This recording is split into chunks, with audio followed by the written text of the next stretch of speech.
పదవీలకే వన్నె తెచ్చిన ఎనలేని కీర్తిని సంపాదించిన దివంగత కాపు నేత ముద్రగడ పద్మనాభం గారికి ఘనమైన నివాళులు అర్పించిన పలువురు కాపు నాయకులు. Kakinada rural news. కాకినాడ జిల్లా కాకినాడ స్థానిక ఇంద్రపాలెం గ్రామంలో సూతి శ్రీనివాస్ నివాసం వద్ద మాజీ మంత్రి వర్యులు ముద్రగడ పద్మనాభంకి పలువురి కాపు నాయకులు ఘన నివాళులు అర్పించినారు.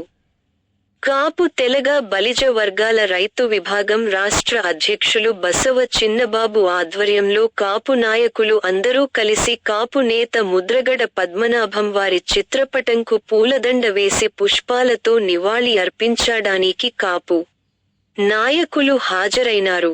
రైతు విభాగం రాష్ట్ర అధ్యక్షులు బసవ చిన్నబాబు, కాకినాడ జిల్లా కె.టి.బి.ఎస్.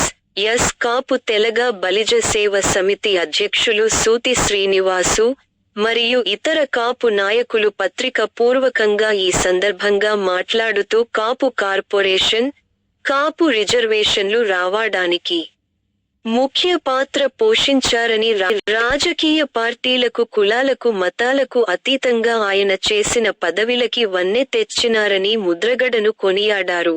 ఆయన ఆశయాల సాధనకు ప్రభుత్వం మిగిలినవి అమలు చేసే దిశగా సి.ఎం. చంద్రబాబు నాయుడు మరియు డిప్యూటీ సీఎం పవన్ కళ్యాణ్ త్వరితగతిన కాపు కార్పొరేషన్ కొనసాగించాలని, కాపు రిజర్వేషన్లుపై దృష్టి సారించాలని, నిధులు మంజూరుపై చర్యలు తీసుకోవాలని, అప్పుడే ఎనలేని కీర్తి సంపాదించిన ముద్రగడ పద్మనాభం ఆత్మకు శాంతి కలుగుతుందని పలువురు కాపు నాయకులు కోరి ప్రార్థిస్తున్నామని వక్తలు వ్యక్తం చేసినారు. ఈ కార్యక్రమంలో భాగంగా పాల్గొన్నవారు Basava Chinnababu, Suthi Srinivasu, G. Vijayalakshmi, Nama Chinnarao, Rivisetti Muthyalarao, Rivisetti Jagannatharao, Doddipatla Apparao, M. Suresh Naidu, Kondepuri Shankar, Uradla Venkat Krishnarao and others participated. దురదృష్టకరమైనటువంటి సంఘటన మొన్న ముద్రగడ పద్మనాభం గారి అకాల మరణం. ఊహించని పరిస్థితుల్లో కాపు సామాజిక వర్గం అంతా కూడా దుఃఖ సాగర్లో మునిగి ఉన్న సందర్భంలో ఈరోజు వారి యొక్క ఫోటోకి నివాళులు అర్పించాలని కాపు తెలగ బలిజ సంక్షేమ సేన నిర్ణయాన్ని మన జిల్లా అధ్యక్షుడు సూతి శ్రీనివాసరావు గారి ఆధ్వర్యంలో, అలాగే మహిళా అధ్యక్షురాలు జి. విజయలక్ష్మి గారు, అలాగే ఆర్గనైజింగ్ కార్యదర్శి బంగారాల రవిచంద్రన్ గారు, అలాగే తదితర గ్రామ పెద్దలందరి ఆధ్వర్యంలో ఈ కార్యక్రమం జరుపుకోవడం జరుగుతుంది.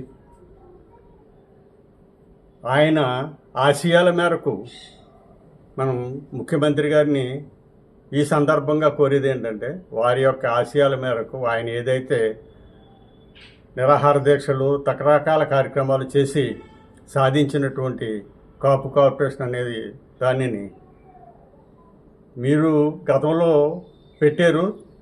ఈ టర్మ్ వచ్చేటప్పటికి ఇంతవరకు కూడా మొదలు పెట్టలేదు. 2 సంవత్సరాలు అయిపోయింది. అంటే 2 సంవత్సరాలు అంటే సంవత్సరానికి 3,000 కోట్లు అంటే దగ్గరగా 6,000 కోట్ల రూపాయలు ఈ కాపు సామాజిక వర్గానికి చెందాల్సినటువంటి ఆస్తి అది. ఈ అంచేత ఏంటంటే మేము కోరేది ఏంటంటే, ఆయన మరణానంతరం ఆయన ఏదైతే ఆశించి పెట్టారో అది కంపల్సరిగా తొందరలో పంచాయతీ రేపు లోకల్ బాడీలు కన్నా ముందుగానే ఈ 6,000 కోట్లు రిలీజ్ చేస్తారని ఈ సభాముఖంగా వారి యొక్క ఈ సంతాప సభలో వారి జ్ఞాపకార్థం మీరు అమలు చేస్తారని ఆశిస్తున్నాం.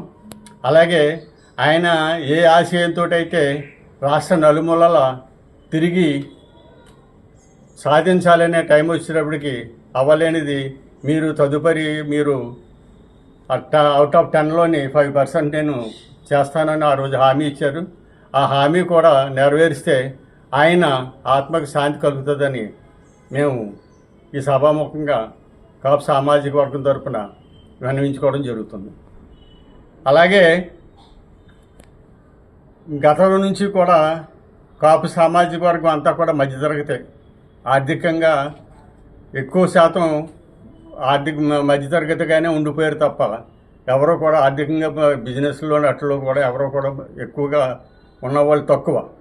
అంచేది ఏంటంటే పెళ్ళిళ్ళు చేసుకోవాలంటే ఒక కళ్యాణ మండపాల్లో పెద్ద పెద్ద ఒక కళ్యాణ మండపం 1,50,000 2 లక్షలు ఉంటేనే కానీ ఒక మిడిల్ క్లాస్ వాడు పెళ్లి చేసుకోవడం కష్టంగా ఉంది. అంచేత మీరు కంపల్సరీగా ఏంటంటే ఈ కాపు జాతిని దృష్టిలో పెట్టుకుని వారి యొక్క ఆత్మకు శాంతి కలగాలంటే మీరు మండలానికి ఒక కమ్యూనిటీ హాల్ ఒకటి నిర్మించి చేస్తే ఆయనకి ఆత్మశాంతి కలుగుతుంది, ఈ సామాజిక వర్గాన్ని సంతృప్తిపరిచిన వాళ్ళు అవుతారని ఈ రకంగా విన్నవించుకుంటూ నాకు ఈ అవకాశం కలిగించినటువంటి గ్రామ పెద్దలకు మా నాయకులందరికీ కూడా ధన్యవాదాలు తెలుపుకుంటూ సెలవు తీసుకుంటాం.